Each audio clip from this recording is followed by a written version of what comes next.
ए हल्का, तुझे कैसे मालूम 100 करोड़ अपन लोग ने चुराया है? अबे बोल। पहले ना मालूम है, लेकिन अब मालूम चल गई। गाडी थांबव, याला कापून टाकून समुद्रात फेकून देऊया। चल लवकर।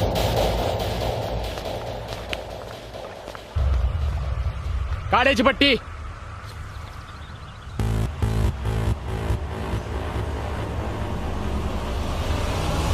लवकर बोल नाही तर मार्शल। अरे समुंदर!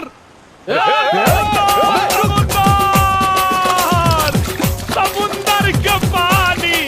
अरे पागल है क्या? पाण्यामध्ये खेळतो का पाणी!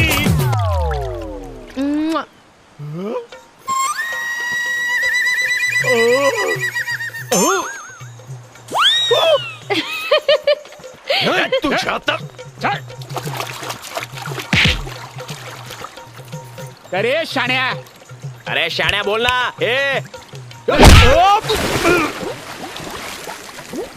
अरे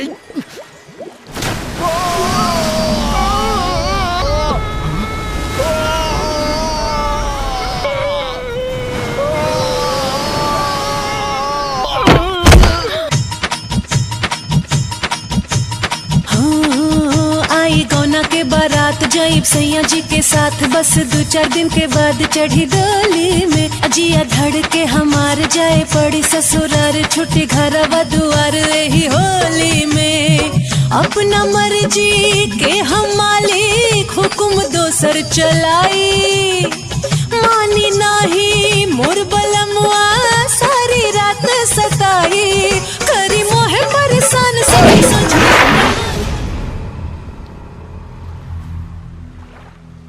तूफान जैसन जोश, समुंदर जैसन जवानी।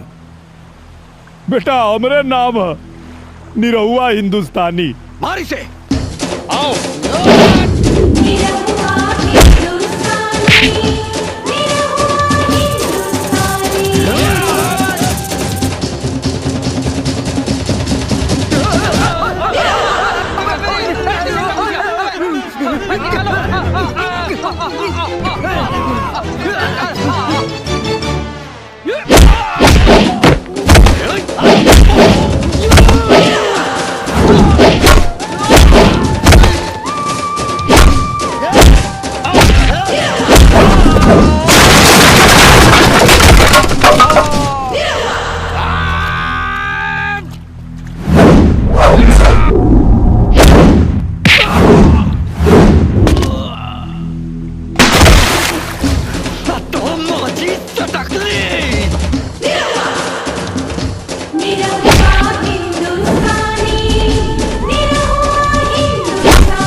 सर, पूरा होटल देख लिया, कहीं नहीं मिला वो।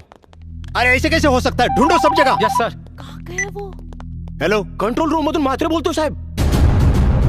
व्हाट? मूव।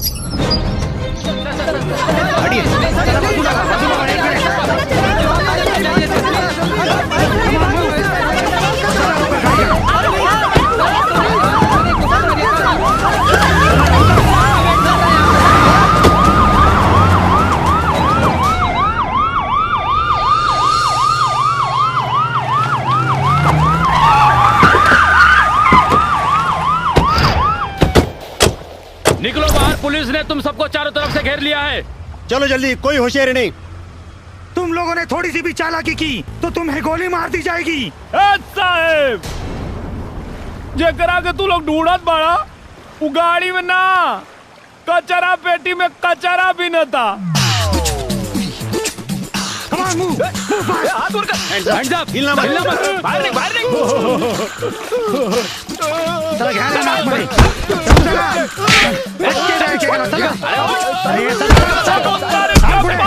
समुंदर के पानी। आपने 100 करोड़ की रॉबरी का पर्दाफाश किया, कैसा लग रहा है? बहुत अच्छा लग रहा है। आपने उन चोरों के बारे में पुलिस को पहले क्यों नहीं बताया? इतना टॉर्चर क्यों सहा आपने? अरे ये सब हमारा प्लानिंग था। वो क्या है कि चूहा को बिल में से निकालने के लिए बिल में पानी डालना पड़ता है। ये भोजपुरिया आइडिया आप लोग को समझ में नहीं आएगा। सर, ये आइडिया आपको आया कहाँ से? कहाँ से? अरे इससे ज्यादा दिमाग तो हमारे गांव में भैंसिया को भी होता है। निरहुआ जी, आपकी 100 करोड़ की रॉबरी का मिशन तो पूरा हुआ, अब आपका अगला मिशन क्या है? मिशन सुहाग रात। छोड़ो मुझे, छोड़ो। तोहरा चक्कर में भइल बा बहुते पिटाई, सुहाग रात में आज बड़ी मजा आई। तुम्हारी हिम्मत कैसे मुझे हाथ लगाने की? हाथ हम यौवन चाहे तोवन लगा सकता नहीं। अरे हम तुम्हार पति हैं। पति? कौन पति? कोई देखा आज बिया भइल और आज पूछा दिया कौन पति, अभी बताओ ताली। खबरदार, जो दोबारा अपनी जुबान से ये बात निकाली, तुम तो मेरे पति तो क्या, मेरे नौकर बनने के भी काबिल नहीं हो। समझ में आ गेल मैडम कि तोहरा मन में हमरा खातिर काबा, लेकिन अब जौन हम करब तोहरो समझ में आ जाए।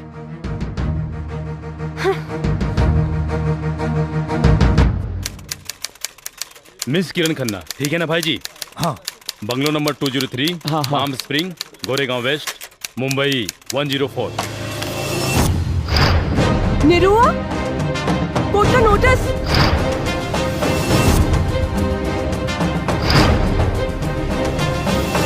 मैं गीता पे हाथ रख के कसम खाती हूँ कि जो कुछ भी कहूंगी सच कहूंगी, सच के सिवा कुछ नहीं कहूंगी। हाँ तो Mrs Kiran Yadav. Excuse me, Kiran Yadav नहीं, किरण खन्ना हूँ। किरण खन्ना तो आप पहले थी, मेरे मुवक्किल से शादी करने के बाद आप किरण यादव हो गई है ना? लेकिन मैं इस शादी को शादी नहीं मानती। Point to be noted milord. अपने पूरे होश और हवास में अपनी मर्जी से शादी करने के बावजूद ये कह रही है कि ये शादी को मैं शादी नहीं मानती, जबकि इसका पुख्ता प्रमाण ये है, ये मैरिज सर्टिफिकेट। क्या इस प्रमाण पत्र में किए गए हस्ताक्षर आपके नहीं हैं? यस सर, लेकिन मुझे फंसाया गया है। किसने फंसाया है आपको? मिस्टर मुखर्जी ने जज साहब। मिस्टर मुखर्जी को कटघरे में बुलाया जाए। नहीं नहीं जज साहब, ये शादी तो इन्होंने अपनी मर्जी से की है, जिसके गवाह है इनके दोस्त मिस्टर रॉकी। हाँ तो बताइए मिस्टर रॉकी, क्या आप इनको जानते हैं? Yes, she is my girlfriend. Girlfriend?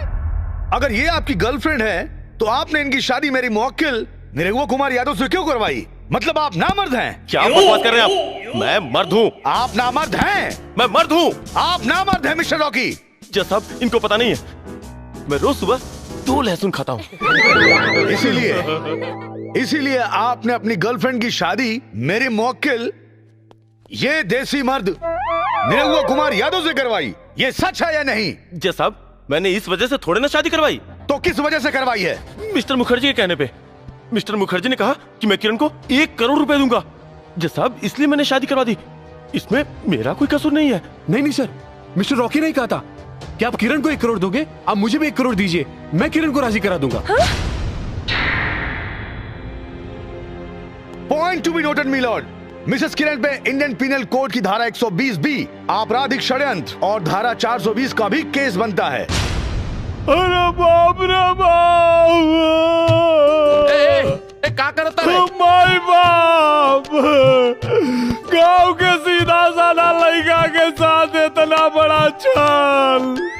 माई बाप, हम जिए के रहेगी चाहत माई बाप, हमके इच्छा मृत्यु को वरदान दे दी। हाँ भाई, क्यों के लगे जार हो गया, हमके दे दो भाई, हम पी के मर जाए। हाँ वकील साहब, हमके किरासन तेल लिया के दे दो, हम जर के मर जाए। ऑर्डर ऑर्डर, ये क्या ड्रामा लगा रखा है?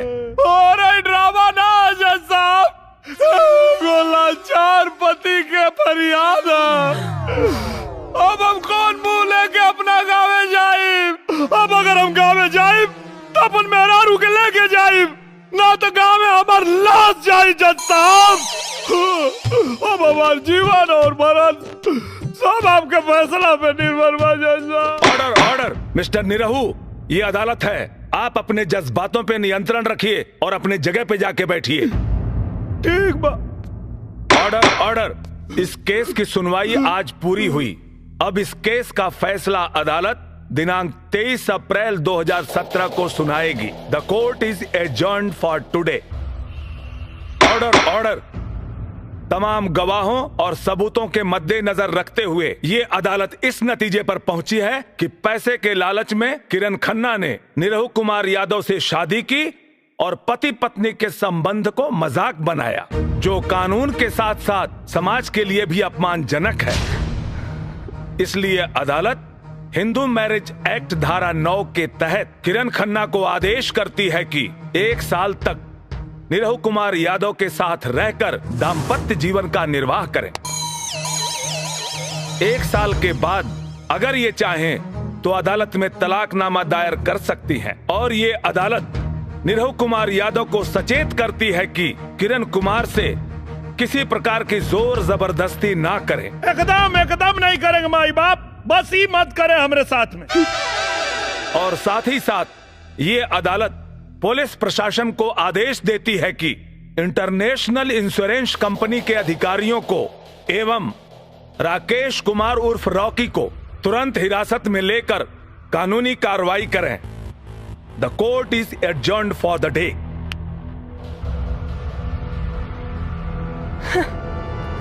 Thank you sir. Inspector, hands up, hands up. Darling, तुम किधर? अगर किसी ने भी बचाने की कोशिश की तो इसे जान से मार दूंगा। रॉकी छोड़ो मुझे। Oh my God. Shut up. Good shot, good shot. चल छोड़ो मुझे, छोड़ो। ले जा। खा करे जा, अब तो चला ही के पड़ी। चला चली गाजीपुर, चला चली गाजीपुर। छक छक छक छक।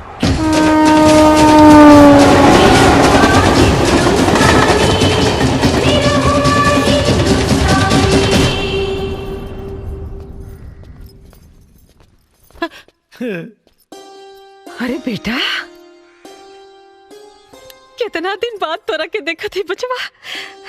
प्रणाम चाचा जी। कार कुनरवा, बढ़िया कैलिस की नलायकों के मुंबई में नौकरी लगा देली।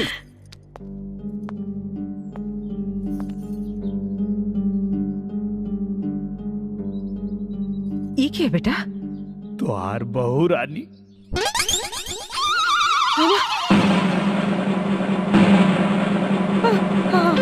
हमार बहू रानी। अच्छा, नहीं अच्छी है, बहुत अच्छी है। अरे बड़को, छटको कहाँ बड़ी आवाज जल्दी से रे। हमार पतो बहू रानी आइल बड़ी। अरे भौजी। भाभी। अरे हम तो हर देवर है। Shut up and stop all this nonsense. मैं तुम्हारी बहू नहीं हूँ। मैं सिर्फ कोर्ट का आदेश पालन करने के लिए आई हूँ। 1 साल रहूंगी और फिर चली जाऊंगी। और खबरदार, अगर किसी ने मुझसे रिश्ता जोड़ने की कोशिश की। जी मैडम। मेरा कमरा किधर है? मैंने पूछा मेरे लिए कमरा किधर है? हाँ। ये घर में तोहार कौनो कमरा नहीं थे। हाँ। ये घर हमार हा। अब हमारा मतलब हमार ना, तो ठीक बा, हमारी हिस्सा बांट दो। का कहले है तू? बांट दी? ससुर जौने थपड़ा मारा सब हिस्सा मांगल भुला जाइबा। कैसे मारब जी? काहे के मारब? ई घर हमार, ए घरे का मालकिन हम, त हमार कमरा हमरे बेटा का कमरा। जा बेटा जा, जा हमरे कमरा में जा, जा, जा। आई मैडम। जा कमरा में जा। हम हो जाते नहीं। तय कहाँ रे? मैडम जी के लगे। मैडम जी के लगे? हाँ दुल्हन। अरे बाप रे, ना ना ना ना, घर जाता नहीं। अरे बाप रे बाप, कहाँ फंस गई नहीं। हमरा मना करे के बाद भी घर में घुसा दे लो। अरे हमरा तो कौनो इज्जत नहीं थे। और न टका, और न टका, न टका, न टका बे। भाग यहाँ से, भाग यहाँ से, भाग जी। कहाँ? यहाँ। हाँ बोली। जब वो बेशरम लड़की खुद के घर के बहू मानते नहीं थे, तकाऊ ना हक से यहाँ रही। हमार वंश बढ़ावा खातिर जी। अरे 1 साल के बाद जाए वाली बिया, ओकरा से तू वंश बढ़ावे के उम्मीद लगावले बड़ू। इतना बड़ हो गई नी, इहो नहीं के पता कि लड़का हो के खातिर खाली 9 महीना चाहेला, सालों भर ना। अरे जब उन्हीं रहुआ के अपन पति मानते नहीं थे तो 9 महीना आपका, 9 साल में भी कुछ ना होई। काहे ना होई जी? कैसे ना होई? जरूर होई। एक बात बताई, जब हमार लड़का और शहरी लड़की के मुंबई शहर से उठा के गांव में लिया सकेला तो अपने छोट बच्चन कमाई काहे ना बना सकेला? जरूर बनाई जी, हमरा के अपना बेटा पर भरोसा बा। देख ले भाग यहाँ से। देख ले। चाचा तोरे घर के आइल बा क्या हरे? पता नहीं के। मैं किरण का डैडी हूँ। आई बैठी। मैं यहाँ बैठने के लिए नहीं आया हूँ। मेरी बेटी कहाँ है? पापा, पापा। किरण बेटा, ये तूने क्या किया?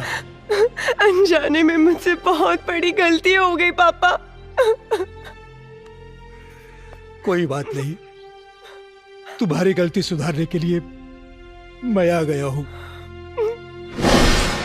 निरुआ कहाँ है? अरे ससुर जी प्रणाम। Shut up!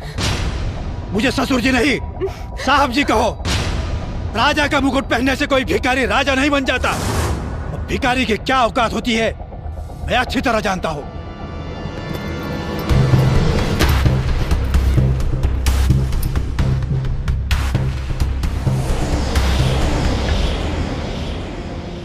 बोल, मेरी बेटी को छोड़ने की क्या कीमत लोगे? 1 करोड़, 2 करोड़, 5 करोड़, 10 करोड़? सौदेबाजी बाजारू सामान कहला साहब। किरण हमारी पत्नी है। तुम जानते भी हो 10 करोड़ की कीमत क्या होती है? रउआ जानता नहीं है वो पत्नी की अहमियत का होला? 10 करोड़ से तुम्हारा पूरा घर बदल जाएगा और इनका से हमारा पूरा जीवन संवर जाएगा। 10 करोड़ को ठुकराना तुम्हारी बदनसीबी है और इनके साथ रहल हमार खुशनसीबी है। तुम ये भूल रहे हो कि किरण यहाँ जीवन भर के लिए नहीं, सिर्फ 1 साल के लिए आई है। रउआ ही भुलाता नहीं कि 1 साल में 365 दिन होला और जिंदगी 4 दिन की। आपका बेटा बावला हो गया है, बावला। नफा नुकसान के बारे में इसे कुछ नहीं पता, लेकिन आपने तो जिंदगी को करीब से देखा है। जरा समझाइए इसे। साहेब, नफा नुकसान तो व्यापार में देखल जाला, परिवार में ना। परिवार में तो मान, मर्यादा और प्यार देखल जाला। घर आई हुई लक्ष्मी को ठुकराना तुम्हारी बेवकूफी है, बेवकूफी। हमरा घर के लक्ष्मी और दौलत ना, हमार मैडम जी है साहब। सिर्फ 1 साल, 1 साल के बाद न तुम्हारे पास ये दौलत होगी ना मैडम जी। इसलिए मेरी बात मानो, ये दौलत ले लो और किसी दूसरी लड़की के साथ शादी करके चैन से अपनी जिंदगी गुजारो। हमरा पता बा कि 1 साल बाद ही हमरा के छोड़ के चल जी, लेकिन आपके बता दी कि इनका गैला के बाद भी हमारा जीवन में इनकर जगह क्यों और ना ले पाई।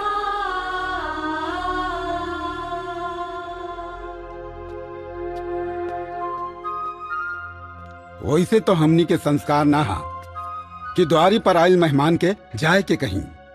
बाकी रउआ एगो मेहमान की हैसियत से ना, एगो खरीदार के हैसियत से आयल बानी। यही से हमरा के ई कहे के पड़ता कि आपन ही कागज के टुकड़ा उठाई और उल्टे पांव निकल जाएं।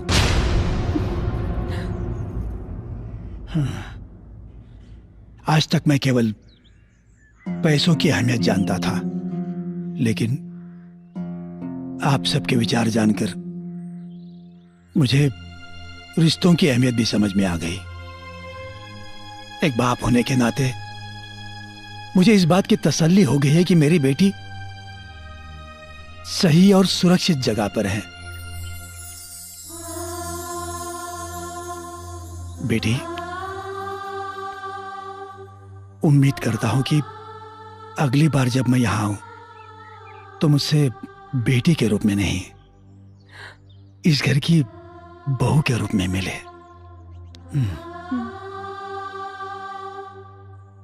मेरी वजह से आप लोगों के दिल को जो ठेस पहुंची है उसके लिए मैं माफी चाहता हूं। मुझे आज्ञा दीजिए, चलता हूं। समधी जी, रउआ कुछ भूलता नहीं।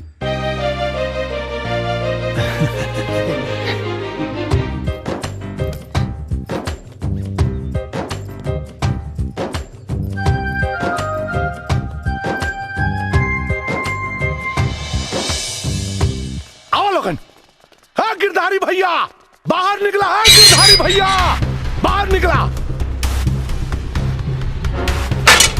अरे टेंगड़ा भाई बारात लेके यहाँ का है आइल बड़े। हमें यह भैवद्दीन भाई ना आइल बानी। हम तो पूछे आइल बानी कि जौन पतो विदा करा के ले आइल बाड़ा वो कौना कोठा से लेके आइल बाड़ा। चाचा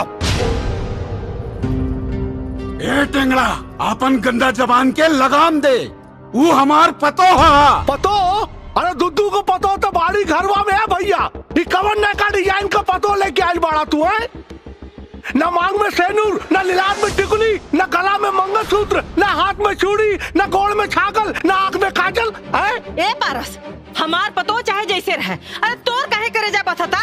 अरे कहे ना बाती है भौजी, खानदान देख के नु बा इज्जतिया तो हमरो नु जाई। ए चचा हाँ जब बित्ता बित्ता बेच के दारू पी गईला तब ना खानदान की इज्जत जात रहे।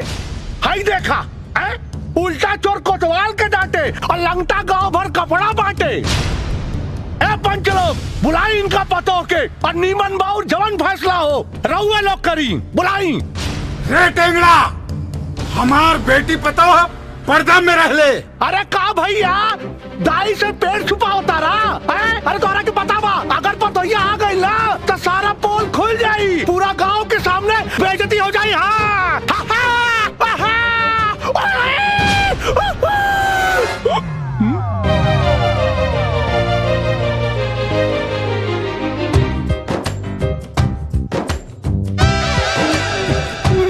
बाबू अरे क्या करता है?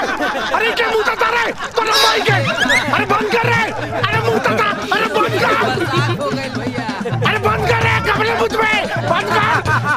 अरे मारा बंद कर रहे। तू ही तक काले वाला चाचा की निरहू भैया का बियाह हो जाई तो हम मुंह पे मुतवा ले और नतका जिया नंगा राजकुमार। अरे हमारा औलाद ना बुझाता के कर बाड़े रे बहुत कूटब। अरे हटा, अरे अपने औलाद बा अपना घर में तो तोहार चूल्हा जला के औकात नहीं के और दूसरा के घर में आग लगावाइल बड़ा। ए दीदी ए भैया अरे ई निर्लज के तरफ से हम माफी मांगा तानी रहुआ लोगन से। इनका के माफ कर दी, माफ कर दी। चाचा का खत्म खेला, चाची निकाली तेला और नतका। बेटी आज तो हमरा घर के लाज राख ले लू। तोहरा के बहुत बहुत शुक्रिया।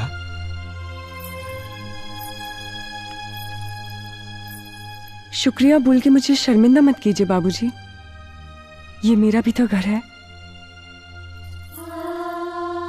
मुझे आशीर्वाद दीजिए बाबूजी कि मैं इस घर की लाज हमेशा बचा सकूं। जुग जुग जिया बेटी, सदा सुखी रहा।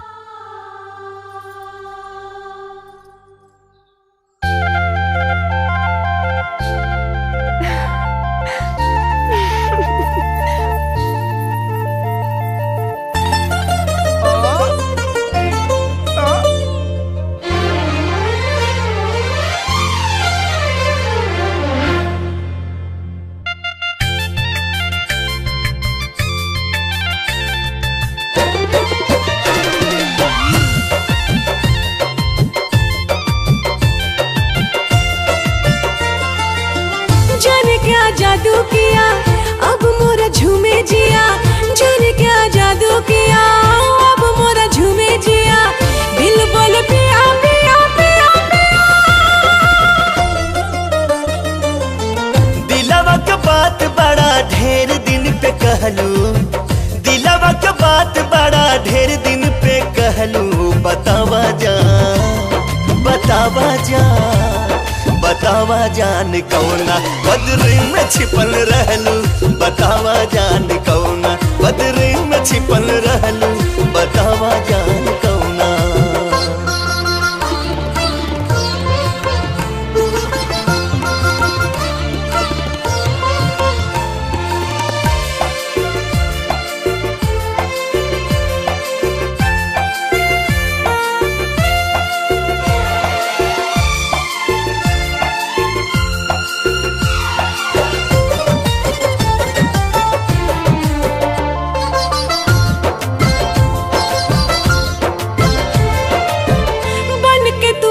जीत ले ले बाड़ा हमके तो स्नेह हमरा जिंदगी में गम के। हाँ बन के तुमीत जीत ले ले बाड़ा हमके, तोहरो स्नेह हमरा जिंदगी में गम के। मन जोग मिल गइल हमके तिरियावा, नहिया के बार गइल जियावा में दियावा, हमरे जिंदगिया के हो, हमरे जिंदगिया के बाग चाह कबलू बतावा जान, बतावा जान, बतावा जान कौना बदरी में छिपल रहलू, बतावा जान कौना बदरी में छिपल रहलू, बतावा जान कौना।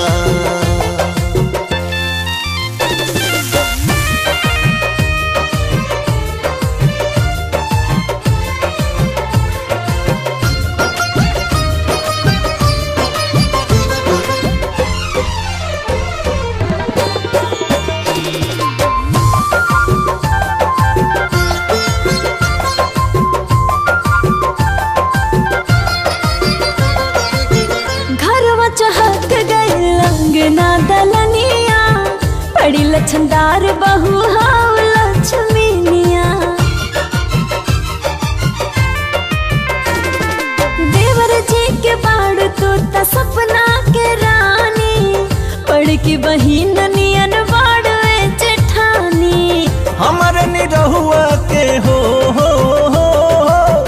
हमर निरहुआ के भगिया जगवलू, बतावा जान कौना बदरी में छिपल रहलू, बतावा जान कौना बदरी में छिपल रहलू, बतावा जान कौना।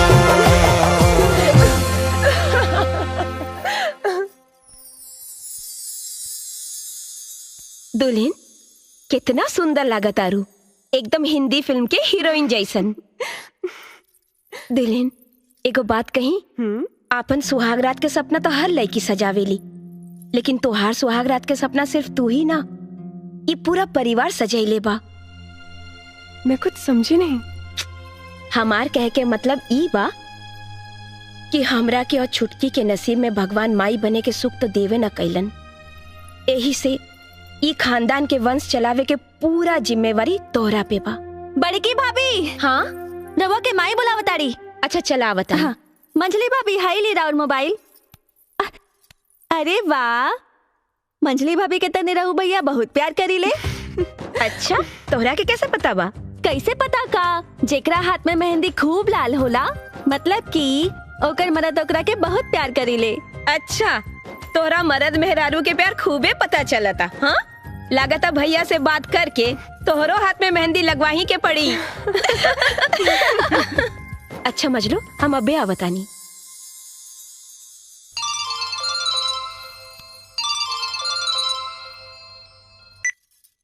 हाय सोनिया। जो के रात रउआ के ने। अरे बिमला, अरे कहाँ जा तारी रे? अरे वो दूध देवे चाची ना। अच्छा निरहुआ लगे। हाँ देखी तो, अरे रे रे रे रे ई तो पानी नियन दूध बाटे आए, तने मलाई डाल दे के चाहते। हाँ जोकर सुहाग रात बाटे, जो मलाई लेके आओ। जो जो जो जो दीना हम डाल। अरे रहे देना हमरे लगे, तू जो ना हम है ना मलाई बढ़िया से लेके आओ। जा जा जा।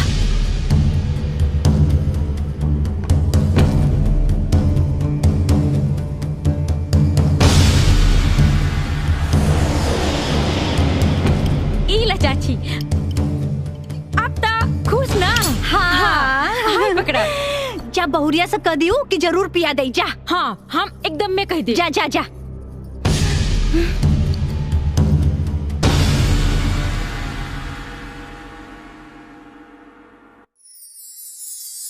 दरवाजा बंद करने की कोई जरूरत नहीं है।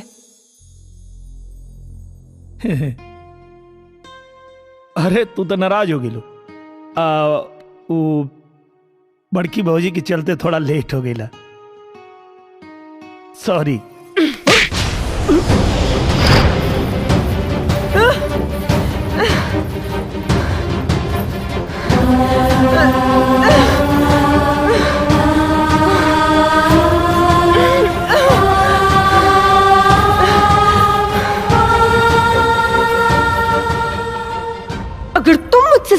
प्यार करते हो तो उसी सच्चे प्यार का वास्ता। ये तुम्हारे और मेरे बीच की लक्ष्मण रेखा है, इसे कभी पार मत करना।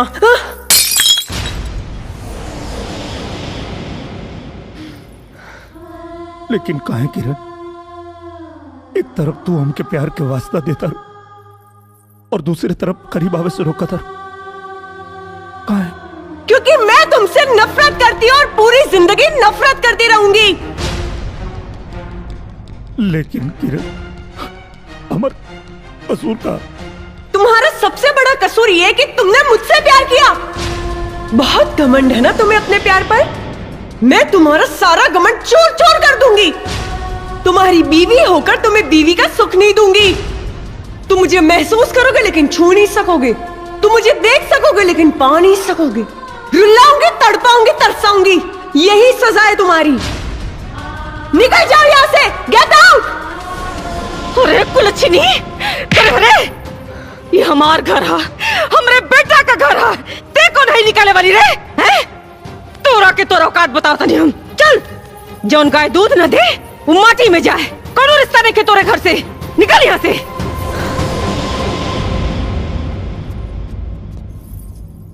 ए बुढ़िया, तू कौन होती है मुझे इस घर से निकालने वाली? हाँ, तेरा एक पैर शमशान के बाहर और दूसरा पैर चिता पर, तो तुझ में इतना रुबाब है और मेरे दोनों पैर जमीन पर, तो सोच मेरा कितना रुबाब होगा। ए लड़की, चिल्ला मत बुड्ढे, नहीं तो गले की गोटी निकल के बाहर आ जाएगी। भाग कर नहीं आई हूं, तेरा बेटा शादी करके लेकर आया है और उसका सबूत है मांग में सिंदूर और गले में मंगलसूत्र। इतना काफी है या कोर्ट का लाइसेंस दिखाऊं तुझे? करे निरुआ, तोरा सामने ही हमनी के अंट संट बोलतिया और तोरा मुंह में दही जामल है। अरे भगवान ने करा के यहाँ से। अरे माई, तू काहे नहीं कुछ समझत?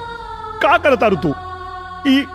ये घर से अकेल ना जाई, अगर ई जाई तब हमरो जाए पड़ी। हाँ तो जो ना जात काहे ना पड़े।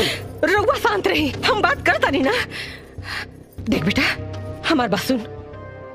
अरे जब भी तोरा से कोनो मतलब ही नहीं के रखा तो तोरा औलाद कैसे होगी? अरे माई, हमके औलाद ना चाहिए, हमके हमार मेहरारू चाहिए। ए बुढ़िया, सुन ली ना मेरे पति की बात, ये और कुछ सुनना बाकी है। अरे कलमुही, जब ते अपना पति की पत्नी सुख देबे न करबे तो कौने बात को पति पति रख लगावता रे? ये पति पत्नी के बीच का आपसी मैटर है, डोंट इंटरफेयर। अरे माटी में गल तो आपसी मैटर। हमके खानदान का वंश चाहिए, बस। वंश का सपना देखना छोड़ दे, मैं तेरा ये सपना कभी पूरा नहीं होने दूंगी। अगर हो गई तब, अगर नहीं हुआ तो अपना मुंह में करखा पोत के सारा गांव घूमब, और अगर हो गई तो तोरा मुंह में करखा पोत के सारा गांव में घुमाइब। मंजूर बात तो मिलाओ हाथ, मिलाओ। चल, मंजूर है।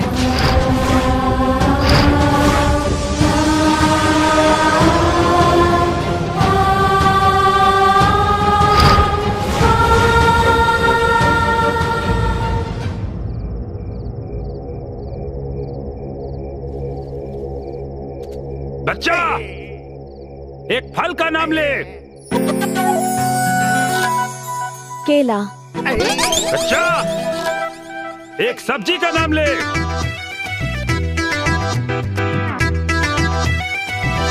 भंटा। ए बाबा, हम यहाँ फल और सब्जी खरीदे थोड़ी आयल बानी।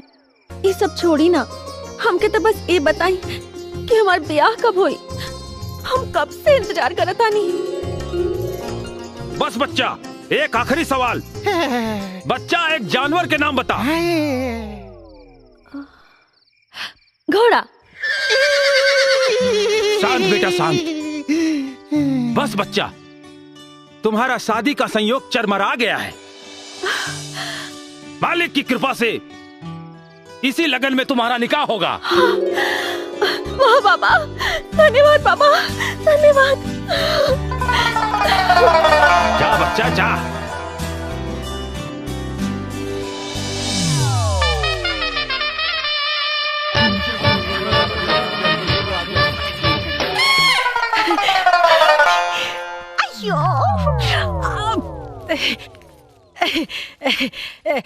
असी कुमार, असी कुमार। हाँ माई। अरे हमरा के तनी मुरली बाबा का दर्शन करे के हा। चला बेटा। माई हम सुबह सुबह अंडा खा ले बानी तो मंदिर कैसे जाई? एगो काम करा, नंदुआ के साथे जा। अच्छा नंदुआ चल रहा ही चल। अरे माई हम मंदिर नहीं जा सकत, हम मंदिर नहीं जा सकत। काहे कि आज सुबह ही उठ के जब हम जमाई लेनी है ना, एगो माछी मुंह में घुस गई रहे। अच्छा। आज हमार पूरा दिन बर्बाद हो गई बा। हम मंदिर ना जाए मंदिर ना जाए। हम चली तोरा संगे, हम चली। का बा क्यों? रउआ के तो दोनों बेटा भ्रष्ट हो गई ने। अगर रउआ भ्रष्ट ना होखी तो हमरा संगे मंदिर चलब। ठीक है तो चल। अरे हमरा के फटफटिया चलावे के ना आवेला, बुझलू? 4 किलोमीटर पैदल चले के बाद तो चला। तो रहे देही 4 किलोमीटर पैदल चलत चलत हमार गोड़ न दुखा जाई। हाँ आय भगवान, अगर आज हमार बाप हमरा के फटफटिया चलावे से खौले रहत त ई 3 गो मुस्टंडा बेटन के निहोरा ना न करे के रही। अरे जौने मतारी के 3 गो मुस्टंडा बेटा होखे, ओकरे मतारी के कोई मंदिर भी ना ले जाता। हे भगवान, कैसे तोहर दर्शन करी? हे हमर नाथ माई। हाँ बेटा चलो हम लेके चलते हैं। चलबा? हाँ चलो। अच्छा देख देख, ये हमार सरवन बेटा। और न तो का? चाबी ला बेटा चाबी। चल। और न तका। ला आ गई मंदिर।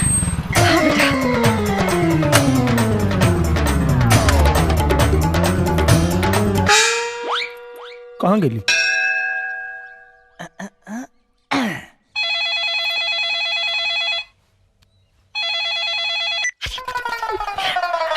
हेलो हाँ बेटा, अरे हम तो बड़का मुसीबत में फंस गई। अरे बेटा हमरा के तो लोग बंधक बना ले बा। अरे बेटा, अरे बाप रे, अरे तेरी जान बचा दे रे बेटा। अरे हम भाई। जान से गई।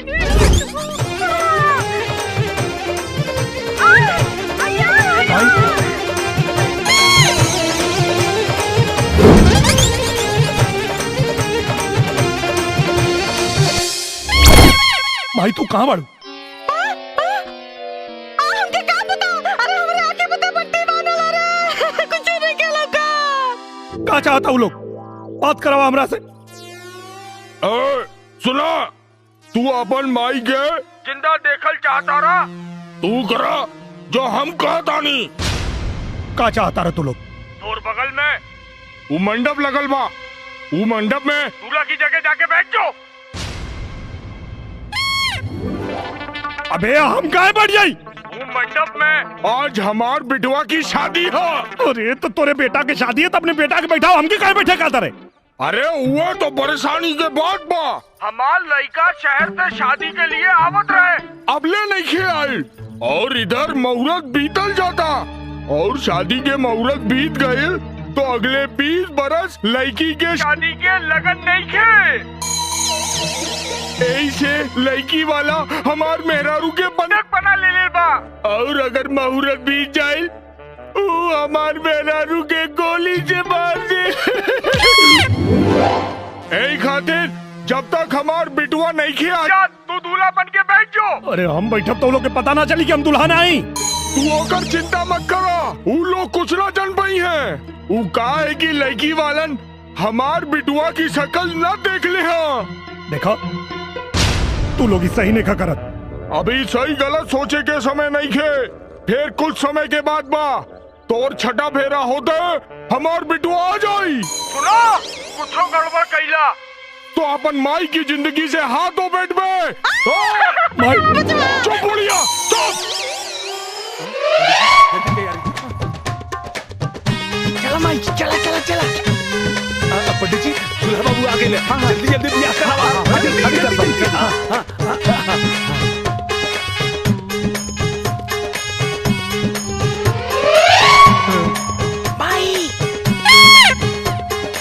अरे जजमान फेरा लगाई, जल्दी करी मोर पीतल जल्दी करी। मंगल भगवान विष्णु मंगल परमेश्वर मंगल पुंडरीकाक्ष मंगलाय तनो हरि।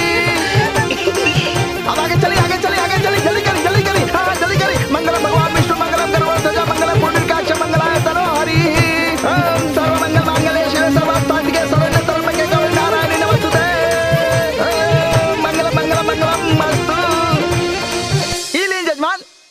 सिंदूरदान करी। अरे जजमान जल्दी करी। हम सिंदूरदान ना करब। जजमान रहुआ कहीं ना।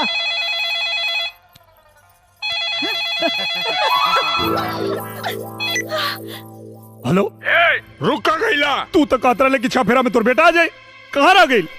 चिंता मत करा, ये सिंदूर भी हम अपन बेटे के खाते में डाल दे। अच्छा, ये कोनो राशन के वही खाता का कि ये खाता में से उठा के वो खाता में डाल देबे? चुपचाप सिंदूर डाल। हम ना डालब। ना डाल बे। ना डालब।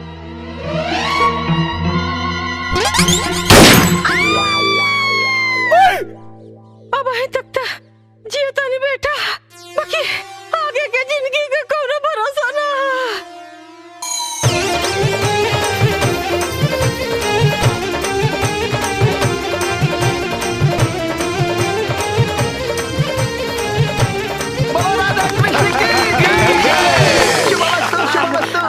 बेटा हम बच गए नहीं। अरे तू बच गई लू, यहाँ फंस गई नहीं। चला यहाँ से। चल चल आजा आजा। अरे अकेले अकेले कहाँ जाता नहीं? राउर बहुरिया साथे लेके जाई। बहुरिया? कवन बहुरिया? के कर बहुरिया? अरे हाई बहुरिया, राउर बहुरिया और के कर? मान न मान, हम तार मेहमान, ऐसन कैसन बहुरिया हैं? सुनी, राउर बेटा हमरा बेटी के साथे 7 फेरा ले लेबा, एकरा मांग में सिंदूर डाल लेबा, मंगलसूत्र डाल लेबा, एकर सब का सबूत हमरा लगे बा। अगर हमरा बेटी के अपन बहुरिया माने से इनकार कैनी तो पूरा परिवार के जेल भिजवा दे, बुझनी? हाँ भले जेल खटब, लेकिन हम एकरा के अपने संगे लेके ना जाए। चल बेटा चल। सुनी, अरे ब्याह के बाद अगर एगो लड़की के ओकर पति मंडप में ही छोड़ के चल जाए तो वो कहाँ जाए? ये दुनिया के काम मुंह दिखाई। कम से कम जाए से पहले हमरा के अपना हाथ से जहर दे के जाए, कहे के बाप के बिना हम ना जी पाई। अरे ऐसे ना कहे कि बिटिया, ऐसे कहे कहता रू? भले हमार बेटा तोरा के अपन पत्नी के दर्जा ना दे, हैं? बाकी अब हम तोरा के अपन बिटिया बना के रखब। ए माई, चल आओ। ई का बात करता है? अरे अरे भाई बापू तो खेल। कौन है रे? हम भैया, तार छोड़ भाई पारस। कहा रे टेंगड़ा? हाँ भैया। आज सूरज पश्चिम से कैसे निकल गई? अचानक तोरा में इतना बदलाव? बदलाव ना भैया, प्रायश्चित कहा, अपना पाप के प्रायश्चित भैया। पाप के प्रायश्चित? अरे भैया हम बैल आदमी भैया, बताई अपना परिवार के गैर समझत रानी। ए भैया, अरे रहुआ जौन आग में जरत आनी भैया, वही आग में हमहू जरत आनी है भैया। अरे वर्तमान के देख के भविष्य की चिंता में जरत आनी भैया। अब बताई ना भैया, जवन लड़की एक खानदान का खेवैया रहे, वह वंश का नैया डुबावा पे तुरल बिया है भैया। हाँ, हम तो कहता नहीं है भैया, निरहुआ का दूसर बियाह करा दे। अरे हम सपोर्ट करो, छोट भाई है, रहुआ से अलग हो सकी रे। बाबूजी, निरहुआ भैया नौकी भौजी ले आइलन। नौकी भौजी? अरे बड़को, ए छोटको, अरे कहाँ बड़ू हो? आवा लोगन दौरा लिया बा, आरती लिया बा, बतो आइल बिया हो। अरे बतो का सच्चात ना चुनी, ये ना चुनी। तू बतो तेरा अभी बैठल रहा है। निमिया की डारी में। अब बेटा पतो नहीं है, बियाह कैला हा, मांग टिकला हा, तब बेटा कुछ रस्म रिवाज ना होई त असगुन ना हो जाए, हैं?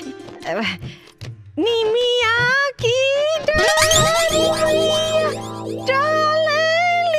झूलुआ। ये सब इतना जल्दी कैसे रे? अरे इतना जल्दी का जरूरत रही है के?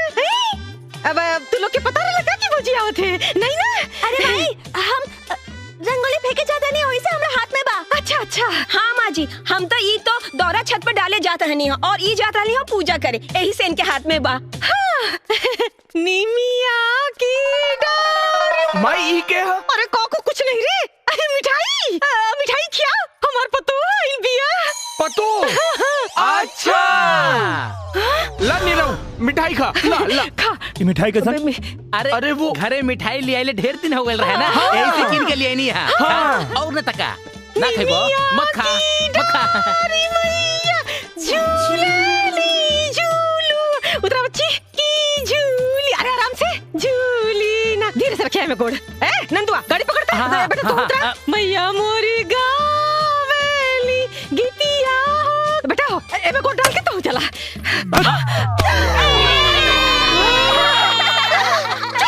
भाग यहाँ से झूली झूली ना भैया के भाई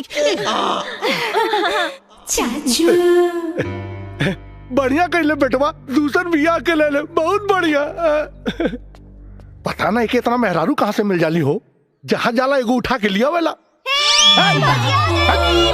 निमिया के डार मैया डालेली झूलवा हो की झूलीना मैया मोरी गावेली गीतिया। अरे वाह कितनी महान है रे तू।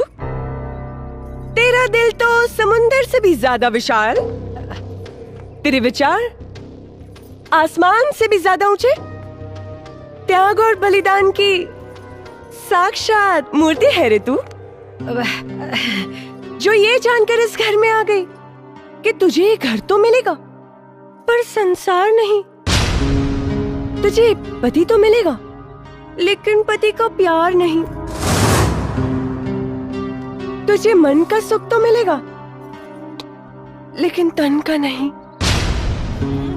तेरी मांग तो भरेगी लेकिन गोद नहीं,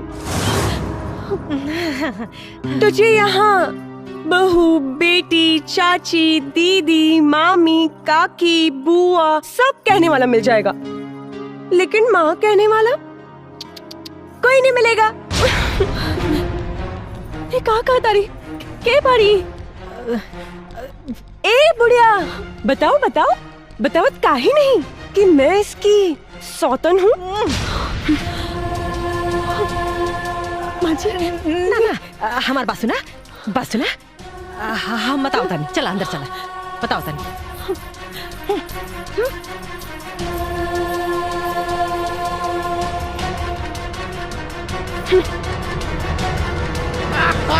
अब आई मजा।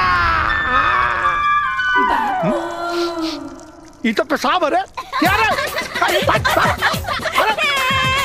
अरे तो नहीं बाप पर अरे बापा पे काहे मुंह तारे रे? अरे नीरव भैया दूसर की भौजी लियाल बाड़े ना ऐसे मुंह तेलस ना वो भी दुगुना। अरे तो इन रहुआ जब जब भी आ करी तब तब मोर लइका मुती है का मोरे ऊपर और न त का। अरे रुका तो नहीं के बताओ थी हम। क्यों रे सौतन तो अभी तक यहीं पर है गई नहीं?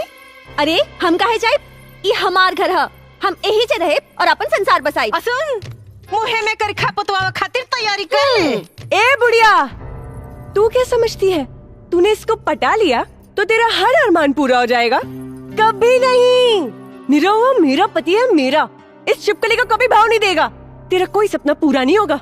अरे हम पूरा करे बम्मा जी के सपना, हम देवी खानदान के वंश और वो एगो ना पूरा 1 दर्जन और ओकरा बाद तोहरा के नौकरानी बना के अपना लइकन के टट्टी धुलवाई। टट्टी धुलवाई बड़ा हिली है बतियावे। जिंदगी जंडबा फिर भी घमंडबा। अम्मा जी सुहागरात हमार ह, लजाए के बिराए के हमरा के चाहिए, तब रहुआ काहे लजाता नहीं? अरे बकलूले बड़ू का एकदम से उडैनिया घर में भी है ना, अगर सामने होकर छाया पड़ गई ना तो बन लोग काम में बिगड़ पड़ जाए। चल हाँ चल।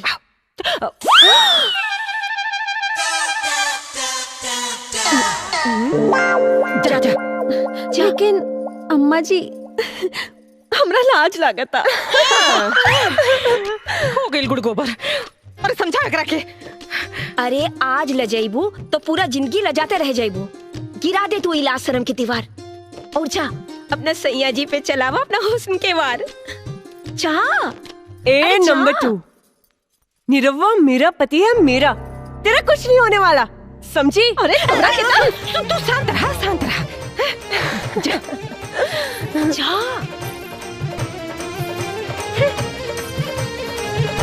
जा ना। वाला? कुछ नहीं होने वाला, कुछ नहीं, सब कुछ है।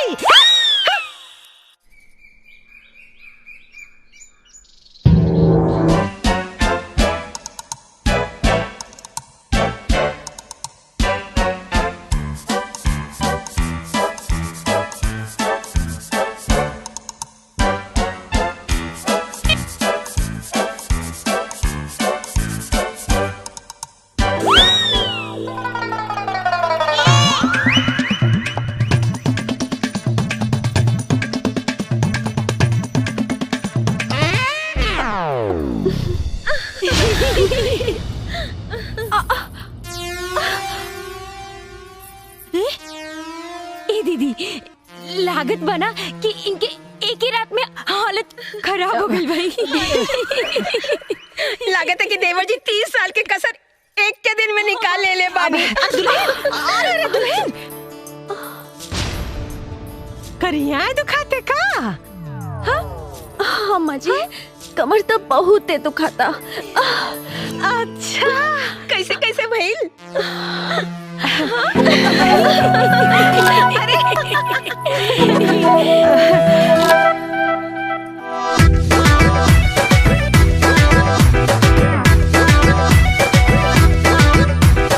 बंद दरवाजा के पिया फटाफट खूंटी पे टांग दे हले खोल के बुसट। ऐसन तो आगे का भइल बताओ। बंद दरवाजा के पिया फटाफट खूंटी पे टांग दे हले खोल के बुसट तोरा भर के। राजी काके बलम बाजी मार ली हले तोरा भर के। राजी काके बलम बाजी मार ली हले तोरा भर के। सब साफ साफ खोल के बताओ।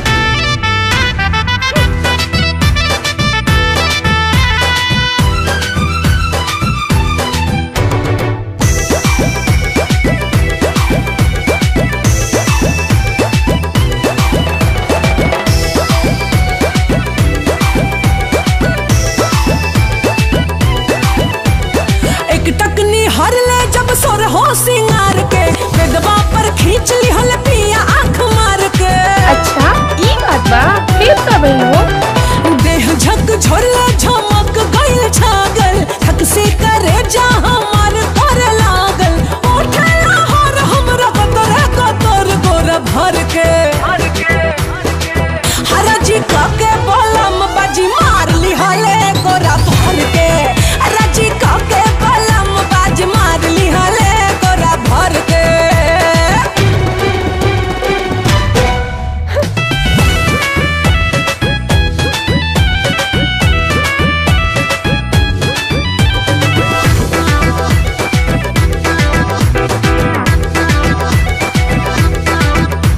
मेकअप बिगाड़ ले केसिया बिखर ले एने ओने भागी तो आगे से घेर ले। बोला बोला मजा आवत है सुनने में। सोचनी की भाग जाई खोल के केवाड़ी भागे न देहले बलमुआ खिलाड़ी। राजा माजा में सजा देलन रात भर गोरा भर के। और राजी काके बलम बाजी मार ली हले गोरा भर के। राजी काके बलम बाजी मार ली हले गोरा भर के।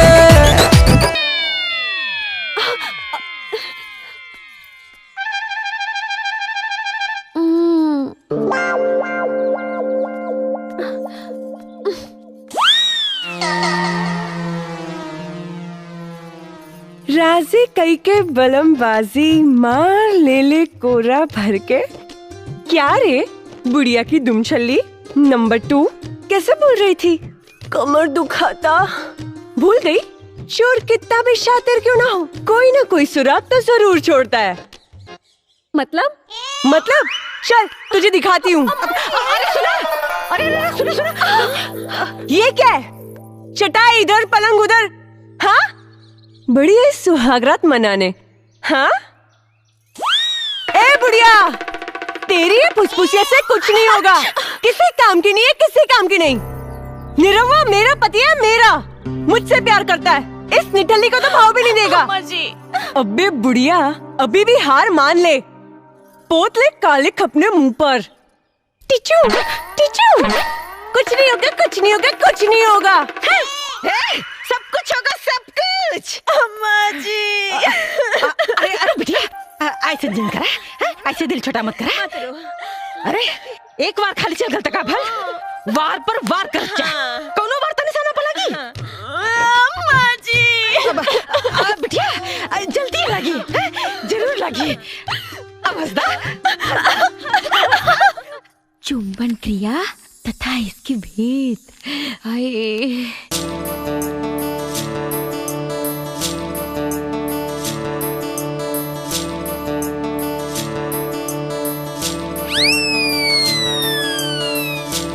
अरे दीदी हुआ अच्छा ता आजकल काम सूत्र के किताब पढ़ल जाता। हम हो कहीं कि आजकल सजिए का दरवाजा बंद हो जाता। दीदी की तबीयत दे दी ना। अरे अरे आप तो ये हम हूँ पूरा किताब पढ़िए के देम। दीदी अरे दीदी अरे ना ना हम ना देम। अरे दीना अरे ना ए दुल्हन कहाँ भागत जाता रू? तनी एक कप चाय बनावत है। जी बाबूजी।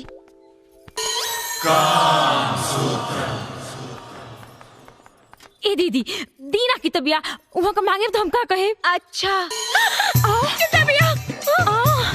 किताब कैसे?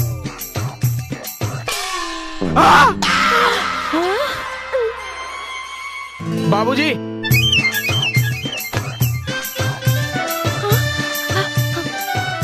बाबूजी पूजा के सब सामान ले आई नहीं। ठीक है फल मिठाई घी दूध सब ले आई नहीं।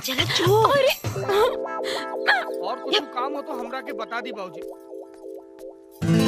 ई त्योहार हो? हाँ हाँ ना ना ना हे भगवान अब कोई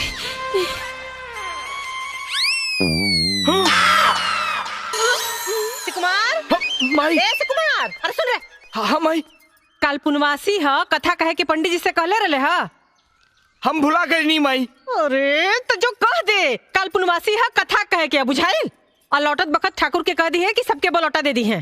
ठीक बा माई। अरे एने ना ओने जो। हाँ माई।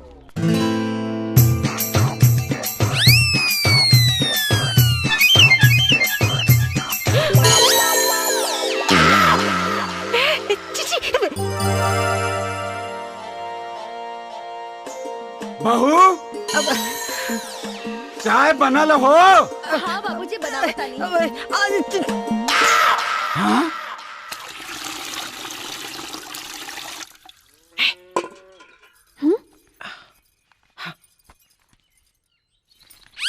छी छी छी अम्मा जी रवा का दिखाओ तानी रवा लाज नहीं खिलागत। और ये बच्चा झरी तो औरों के दिखे खातिर थोड़े न देनी है ना आप।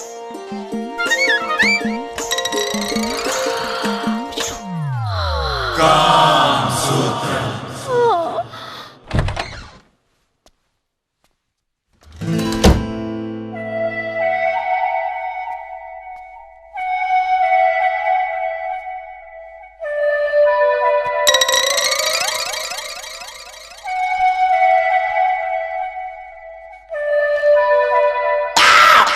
काम सूत्र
मंगलम भगवान विष्णु मंगलम गरुड़ध्वज मंगलम पुंडरीकाक्षम मंगलाय तनोहरि ओम विष्णवे नमः विष्णवे नमः विष्णवे नमः। बहू के बुलाई पूजा के समय बीतल जा रहल बा। आयल हाँ भैया। किरण के बुलावा पूजा पे बैठे के बा। ठीक बा भैया। मुझे तैयार होने में आधा घंटा टाइम लगेगा, इंतजार करो। पंडित जी आ गई ना, लोग आ गई ना, मुहूर्त निकल जाता। अब उनके आधा घंटा क्यों बैठ के जो ही। चल चदनिया भाई, पंडित जी पूजा शुरू करें। चल। ओम भूर्भुवः स्वः तत्सवितुर्वरेण्यम्। ये बुढ़िया 2 साल से सत्यनारायण भगवान के पूजा ना करौलस। आज न जाने ऐसा का हो गई कि उ सत्यनारायण भगवान के पूजा करा रहल बाड़ी। कहीं ऐसा त ना कि दोनों सोतिन में सुला करा दलस।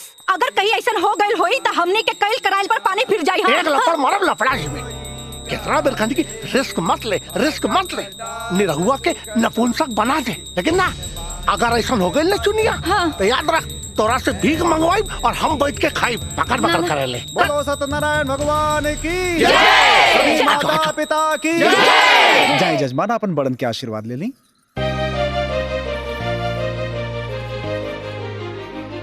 खुश रहा बेटा, खूब खुश रहा। खुश रहा, खुश सदा सुहागन रहा। अरे तू धन लहा पूतन फला है दुल्हन।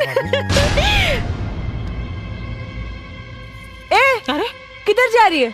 मेरा भी पैर छू। हम ना छुए। क्यों नहीं छुएगी? मैं तुमसे बड़ी हूँ। अच्छा, खाली बातें में बढ़कर बड़ी हूँ बड़ी हूँ। बड़ बारू तो बड़नियन कामों तो करा। ए भूल गई, इस देश में दूसरी बीवी की औकात क्या होती है? मेरी दी हुई भीख की खुशियों पर ऐश करने वाली घटिया औरत मुझसे जबान लड़ाती है। अरे देखा था रे, करे तेरी हिम्मत बढ़ गई कि अभी हाथ छोड़ दिया। अरे आज तेरे नहीं की बहुरिया के मरलस, कल तेरे मतारी के मारी, परसों तेरे बाप के मारी, और तय खड़ा होकर खाली तमाशा देख। बारे भगवान, कैसन कैसन दिन देखा के परोता। किरण, तुम्हारा दिमाग खराब हो गया बा। ये सब क्या करता रू? अच्छा, मैं क्या कर रही हूँ? हाँ, आज तक तो ये चालबाज पूरे परिवार वालों को पुड़िया खिला रही थी, आज आपको भी खिला दी, इसीलिए आप इसकी साइड ले रहे हो। देखा, तू गलत के लिए बाड़ू, चुपचाप एकरा से माफी मांगा। माफी? वो भी इस बच्चलन से? बहुत हो गई।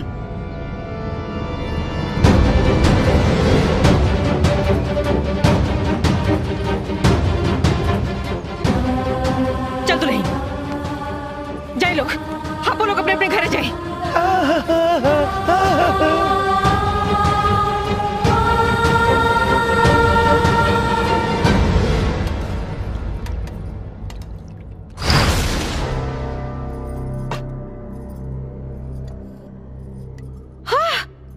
आजकल के पतोहन का तो कुछ समझे मैंने क्या होते है बहनिया। कोरे 1 किलो घी 4 दिन में खत्म कर दिला सन। अरे अब निरहुआ खातिर हमरा के घी भंडार घर से लिया के पड़ी भगवान। ओहो,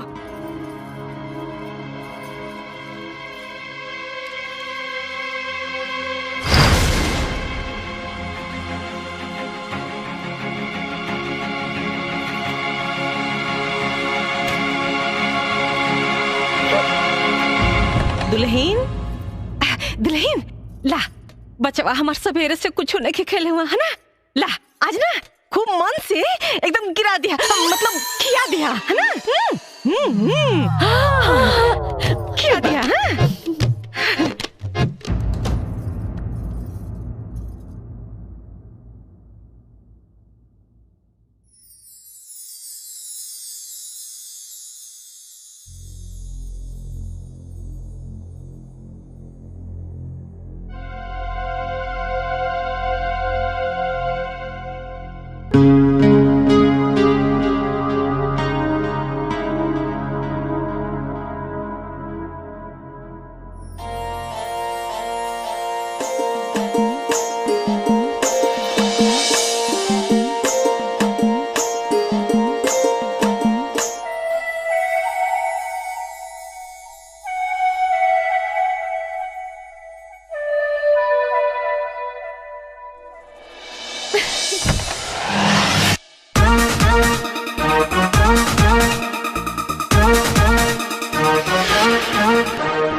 टकिया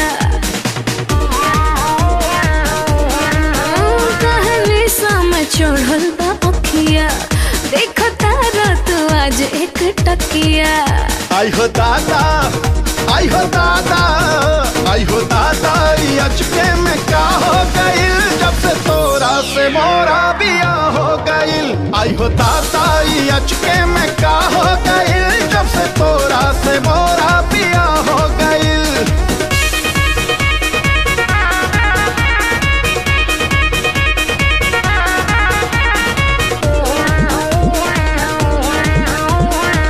कोरोना ऐसन कुछ बात हो कब भूलाए नहीं रात हो जड़ा में धरब त ये रानी छोड़ब सीधे पिता के बरसात हो खैल रहब त के चौका बर्तन करी भोरे भोरे राजा न चूल्हा जरी आई हो दादा आई हो दादा आई हो दादा अचके में का हो गइल जब से तोरा से मोरा बिया हो गइल आई हो दादा अचके में का हो गइल जब से तोरा से मोरा बिया हो गइल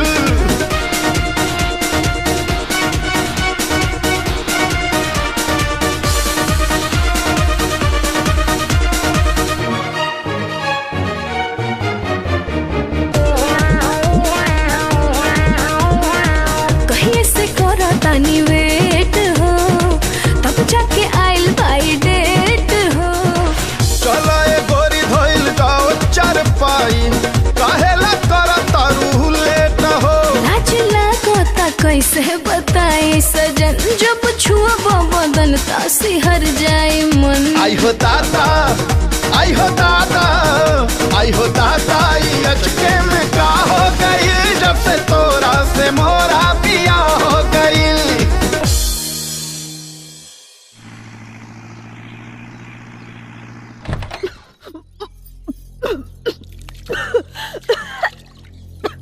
हाँ? अरे दुल्हन कहाँ हो गई तबीयत नहीं ठीक कहाँ हो गई हाँ अम्मा जी तनी उल्टी होता उल्टी होता उल्टी होता अरे बिटिया उल्टी होता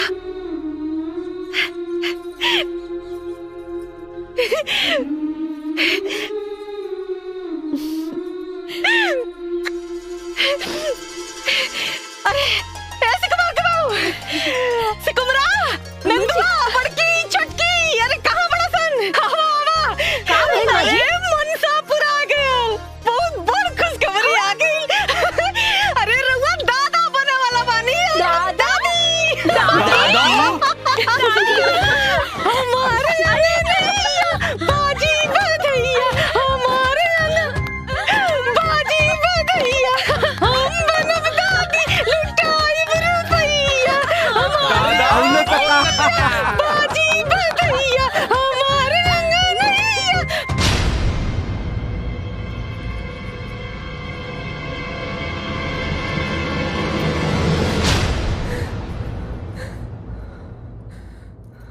करे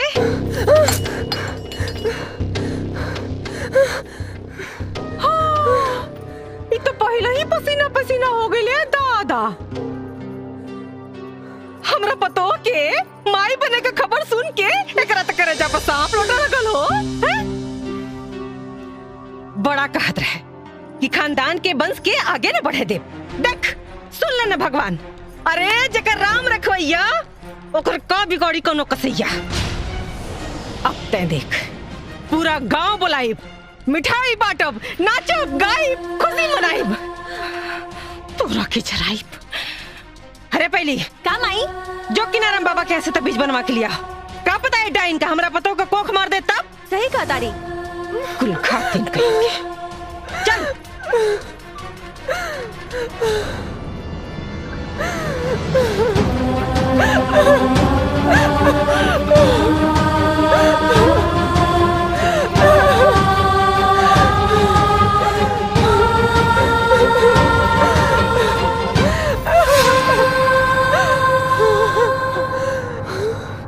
ये तेरा कैसा न्याय है भगवान, ये तेरा कैसा न्याय है?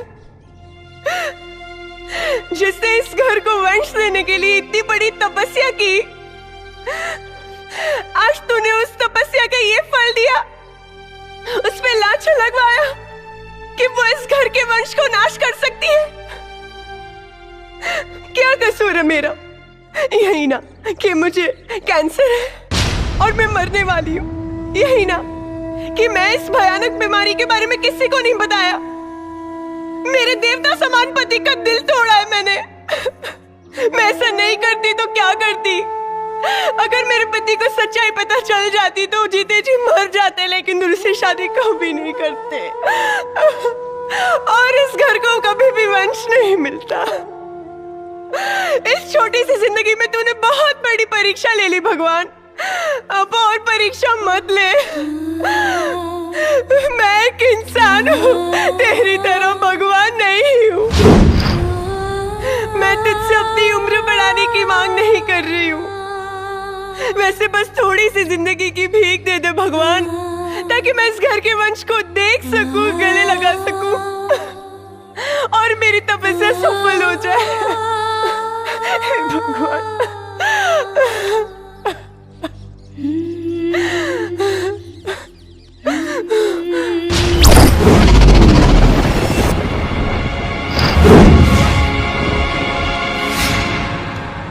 कैसे पता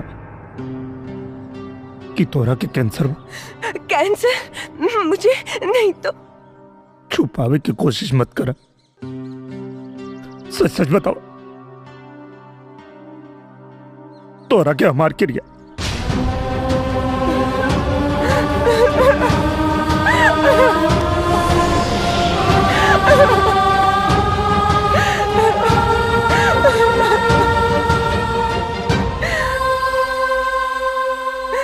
बताओ किरण, बताओ हमरा। अपनी सुहाग रात के दिन जब मैं सजते हुए अपने अरमानों को सजा रही थी, तब मेरी सहेली सोनिया का फोन आया। हाय सोनिया।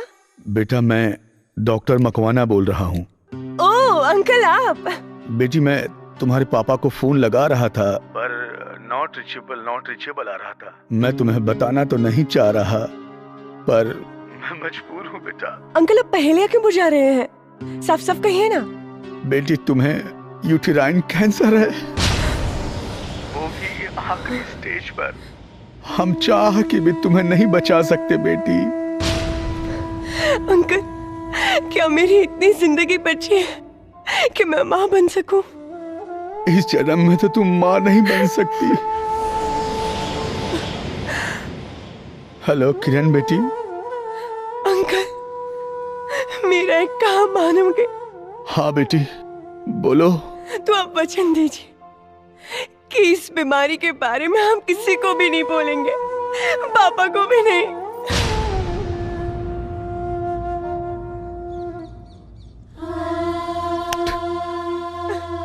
बहुत अभागा बानी हम, बहुत अभागा बानी।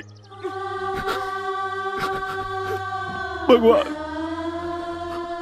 हमरा प्यार के भरम रखी भगवान।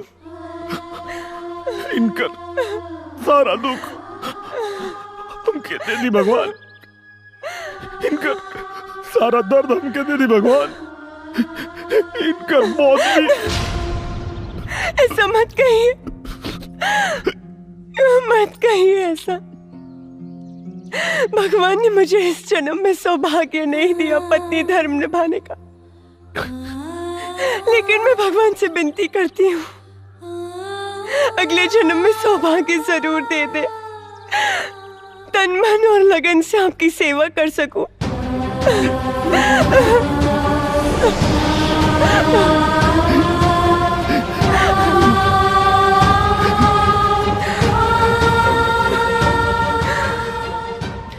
आपको मेरी कसम है, ये बात आप किसी को नहीं बोलेंगे। अगर चांदनी को पता चला तो उसे बहुत दुख होगा, वो माँ बनने वाली है ना।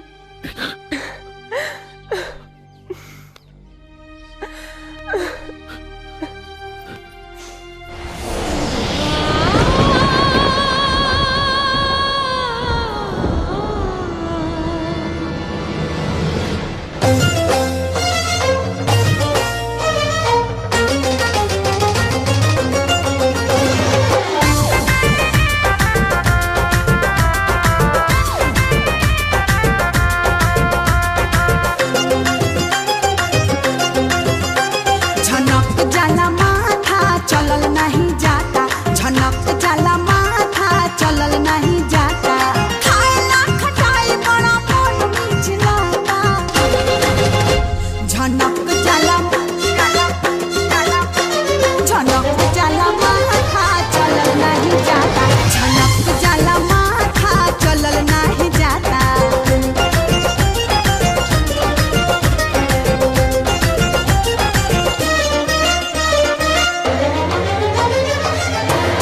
देह भइल बोझ सोच परे ना पौआ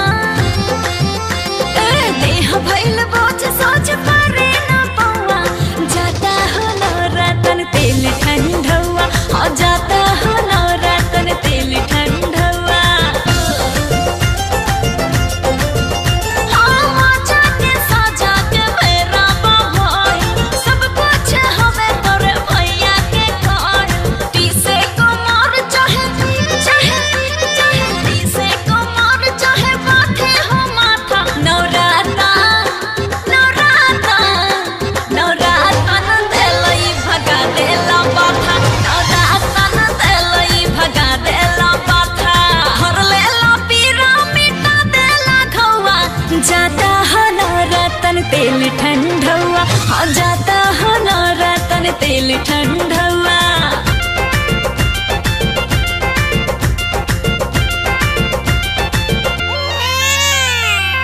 भुअर भुअर बाल रे होरिलवा के भुअर भुअर बाल रे होरिलवा के होरिला के मम्मी तो महलों की रानी राज महलों की रानी पापा है रंगबाज रे होरिलवा के पापा है रंगबाज रे होरिलवा के भुअर भुअर बाल रे होरिलवा के हमार अंग नैया सोहर गवाता हमार अंग नैया सोहर गवाता दुश्मन के छाती पे मरचा पिसाता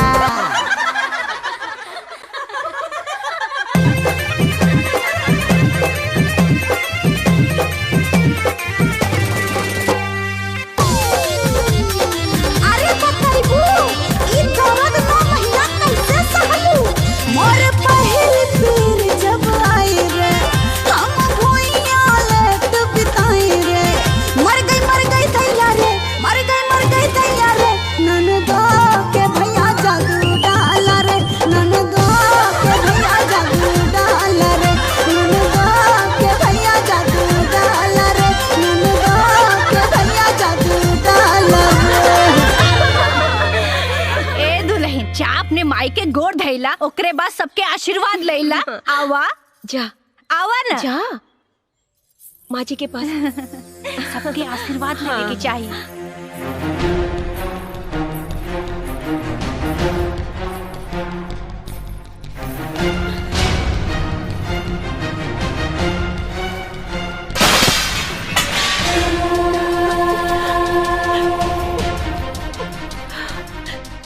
अरे अरे अरे ये का कतर दुल्हन ये कुल घातिन का गोड़ धरता रू उसे का भइल अम्मा जी ये अपन सुहाग बटले बाड़ी तबे तो हम सुहागिन बानी का बोलत जा कोना पकड़ के रो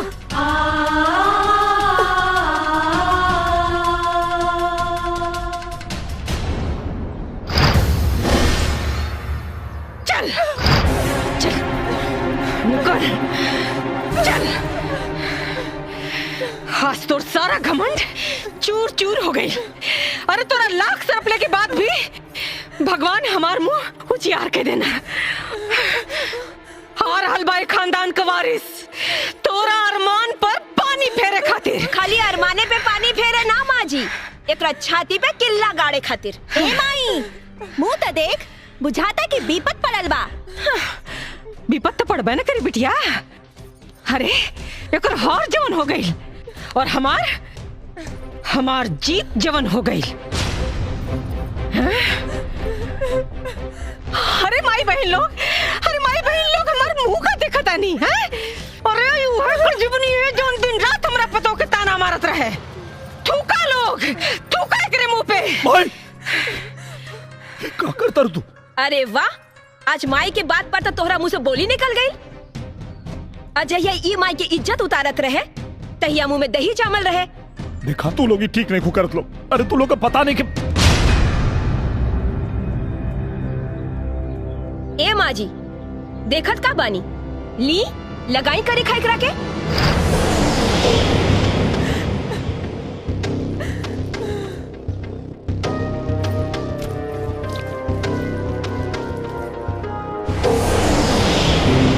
ले जाई लगाई लगा दी।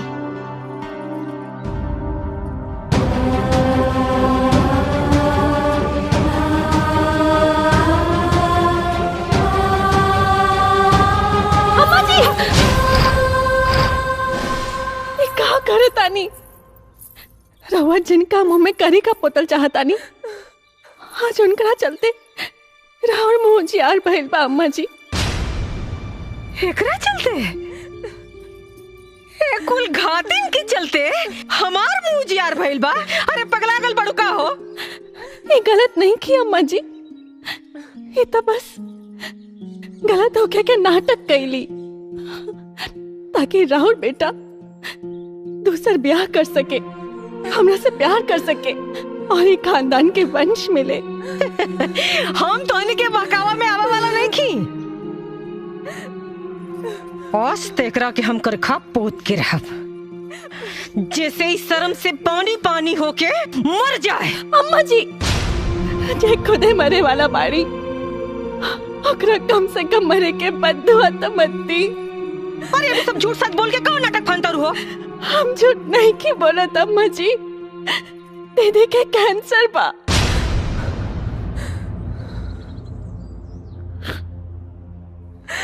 काका कैंसर। हाँ माई और अभी बस कुछ दिन के मेहमान बाकी।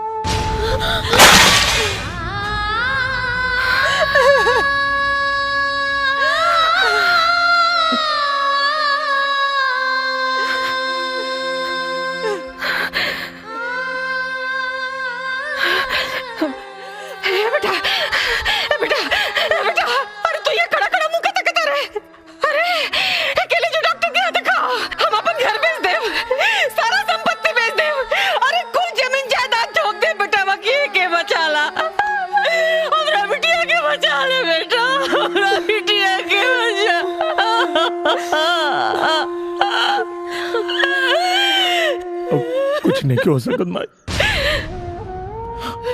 कुछ नहीं क्यों हो सकत। हम डॉक्टर से बात कर ले बानी अब इनके बचावल मुश्किल बा भाई। अभी अगर इनका खातिर कुछ कर सकता रहो तो इनके खुश रखा लो खुश रखा लोग इनके। अपन कबो बनाया लगे ऐसन समय के खेला साथ में मेला के रहते जिंदगी लगे अकेला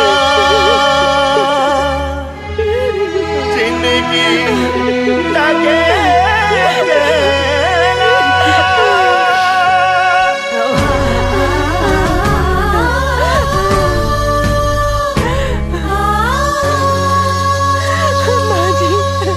बिनती कारी ने तोहसे हथवा के जोड़ के बिनती कारी ने तोहसे हथवा के जोड़ के कब ना जई है बेटी माई के छोड़ के कब ना जई है बेटी माई के छोड़ के कब ना जई है बेटी। घरवा के लक्ष्मी हो बंधन की तोड़ के कबहू न जई है बहू हमनी के छोड़ के कबहू न जई है बहू हमनी के छोड़ के कबहू न जई है बहू।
भाभी।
भगवान रहित के हमरे हाथ में खेली सारा, इनकर सांस टूटे जे पहले रोक देती वक्त के धारा।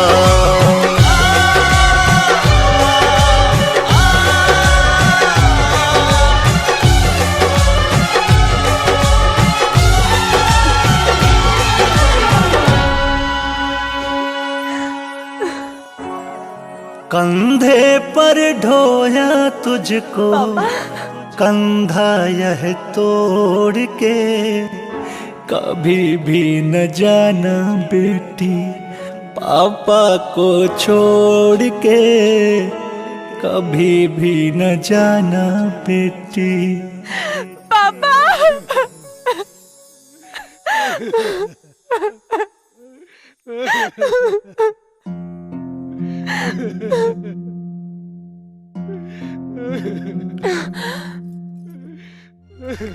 पापा आप ऐसे रो रहे हो जैसे मैं कल ही मरने वाली हूँ। जस्ट चिल, शट अप, मैं तो सालों साल जीऊंगी। मेरी अच्छी बेटी। गंदे पापा, मेरी प्यारी बेटी। झूठे पापा, मेरी सुंदर बेटी। टकले पापा, पापा बेटी।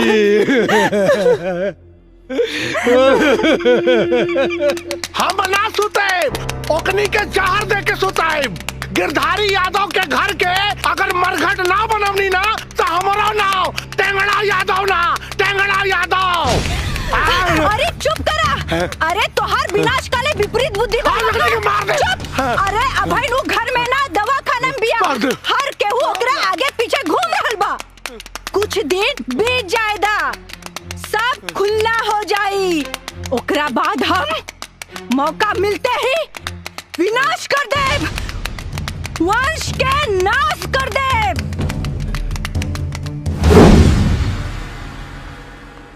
मैडम मैडम मैडम, आपके पति ब्लड लेने के लिए बाहर गया है। ये दवाई आप मेडिकल स्टोर से ले आइए।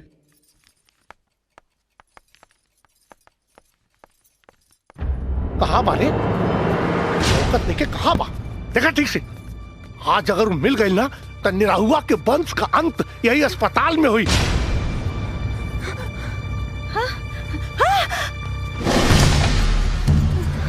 अरे कहाँ गए रे? खोजा ठीक से, कहाँ गए लू? लौकत नहीं है। आओ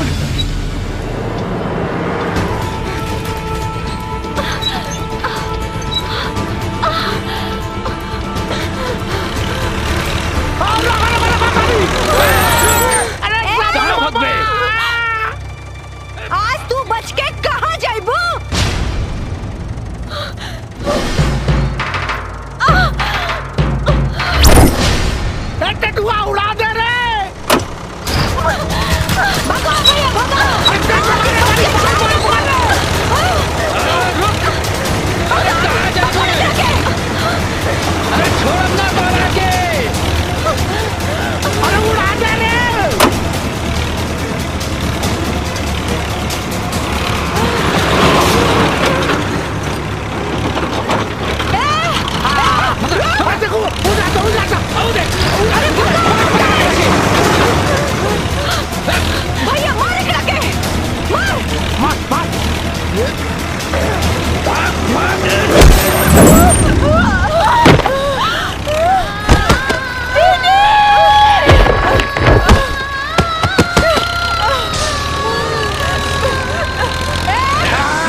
माफ करो भैया।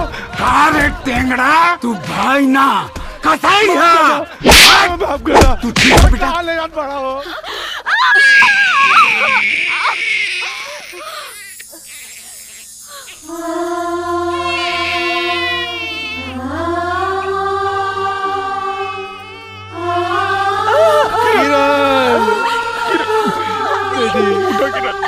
किरण बेटी।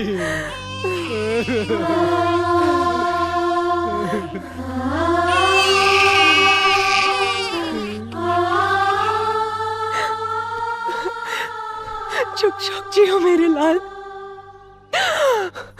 आज मेरी तपस्या सफल हो गई।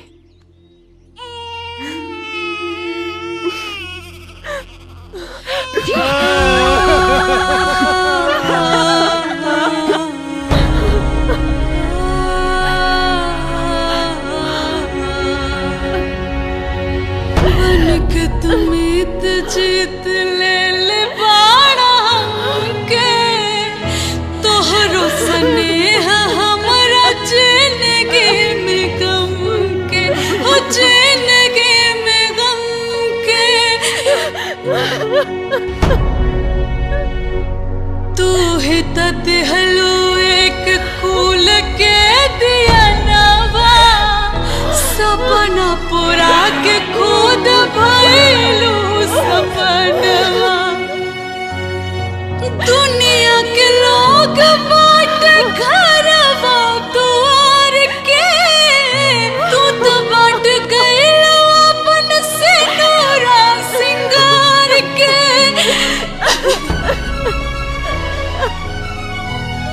अपने कुहू करू, अपने कुहू करू, हमरो के कुहू कवनु, बतावा जान कौना।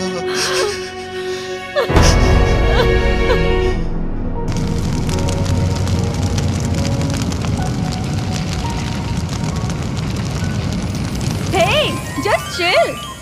रउआ लोग काहे इतना रोवतानी? हम फिर से आए, बुलावे ना हंसावे अगले फिल्म में। तब तक टाटा बाय बाय। जाने क्या जादू किया अब मोरा झूमे जिया, जाने क्या जादू किया अब मोरा झूमे जिया। दिल बोल पिया पिया पिया पिया।